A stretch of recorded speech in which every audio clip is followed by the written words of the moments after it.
Realme launched the new Snapdragon 8 Elite phone, Realme GT7 Pro. The naming of the previous Realme was a bit strange, with the same name being used for two completely different phones in China and the global market. But everything is different now.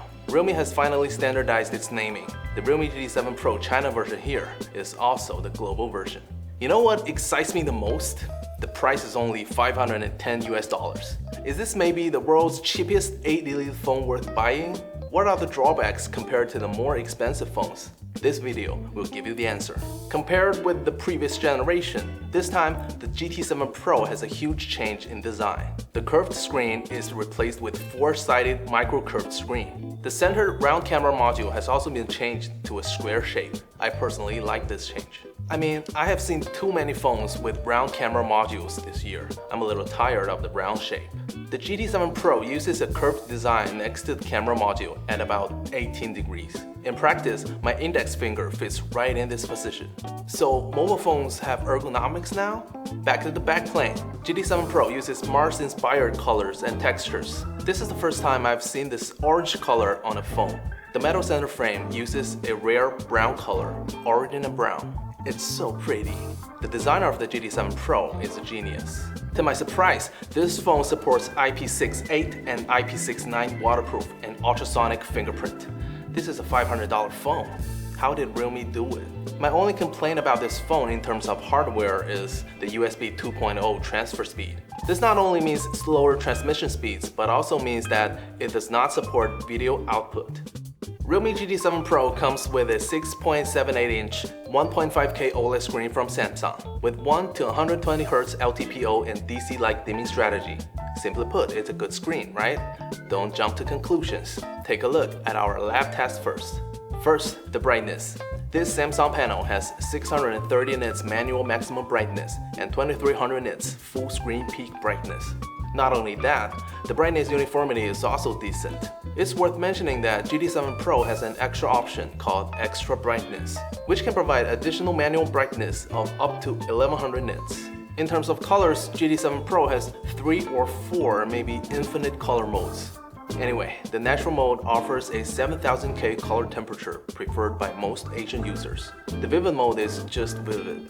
Colors are completely inaccurate in this mode. It may be too bright for me, but there are always people like the mode, right? Back to the Pro mode. In this mode, the color temperature is standard D65. Whether it is sRGB or P3 color space, there are quite accurate colors. I recommend everyone use this Pro mode. It's time for some serious talk. The SVM. SVM means the visibility of flicker.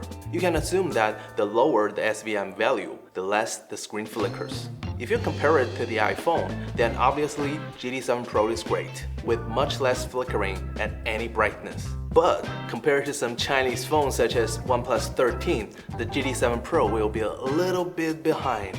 Of course, if you are not sensitive to flicker, don't feel any eye uncomfortable using OLED screen iPhone, you don't need to worry about SVM at all.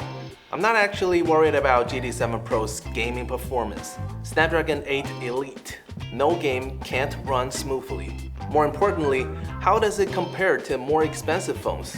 Should gamers buy GT7 Pro? First, my favorite game, Genshin. A few years ago, almost no mobile phone could run the Genshin smoothly at 720p, but the 8 Elite totally killed this game. GT7 Pro runs the Genshin smoothly on 810p with only 4.4 watts. Compared to more expensive competitors, this performance is still excellent. In the more GPU demanding game, Honkai Star Rail, the GT7 Pro with 8 Elite still performed well, just requiring only a little more power than Genshin to run this game smoothly. I have also listed the performance of other phones. You can pause and take a closer look. Running Genshin and Star Rail only requires about 4.5 watts. It seems that we have no way to test the extreme heat dissipation capacity of GT7 Pro. Not really. In Honkai Star Rail, it has a more complex place called Golden Hour. Can the GT7 Pro still dominate the game? GT7 Pro will consume more power in this scenario, but the gaming experience is still great.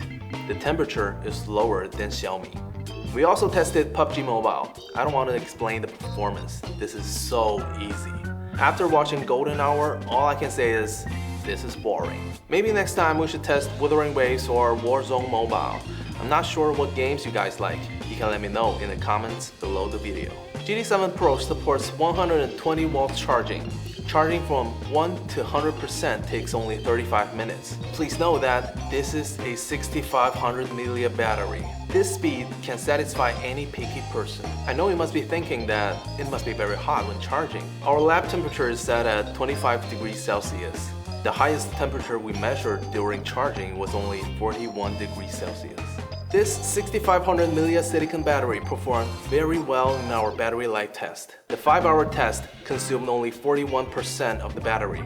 In the next high consumption test, GT7 Pro ran another hour of Genshin, 1 hour of Star Rail, 1 hour of PUBG, and 37 minutes of Wuthering Waves. It took 8 hours and 37 minutes to fully consume the battery. Don't know what that means? The iPhone 16 Pro Max lasted only 6 hours and 31 minutes for the same test. If I had it rated on a scale from 1 to 10, I would give the battery a 9. This phone has powerful camera hardware that doesn't match its price. A 1/2-inch telephoto camera and 1 by 1.5-inch main camera. It is clear enough in both day and night, and the color is very similar to the Vivo X200 series. In short, this is a great value phone. Allow me to buy flagship hardware at mid-range price in China. So how much do you think it will cost in the global market? Feel free to leave your comment down below. This is YLab channel. See you next time.